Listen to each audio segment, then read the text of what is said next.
સુધીમાં એરાઉન્ડ 50 થી 49 સ્ટોલ જેટલા ખાદ્ય ચીજોના સ્ટોલ છે, જે બધા જ ચકાસવામાં આવેલ છે. એમાં આઈસી એક્ટિવિટી છે. પહેલા તો એમને માહિતગાર કરવાની છે મુખ્ય વસ્તુ તો, કે જેનાથી વેપારી ગ્રાહકોને સલામત અને સ્વચ્છ ખાદ્ય ચીજો આપી શકે. ખરી વાત છે, હજી ઘણા બધા લોકો આપણે મોસ્ટ ઓફ કેસીસની અંદર જાગૃતિ તો છે જ. આપણે જે લોકો જૂના છે એ લોકો તો લગભગ ઘણો બધો સુધારો અમને જોવા મળી રહ્યો છે અને અવેરનેસ પણ સારી છે.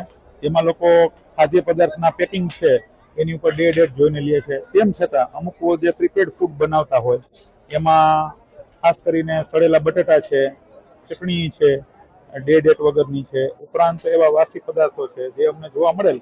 એનો આજે 160 કિલો અંદાજિત નાશ કરેલ છે અમે. જી, આજે અમે લગભગ અરાઉન્ડ 35 થી 40 કિલોની આસપાસ દાજિયા તેલનો નાશ કરેલ છે, કે જે અત્યારે વાપરવા લાયક નથી.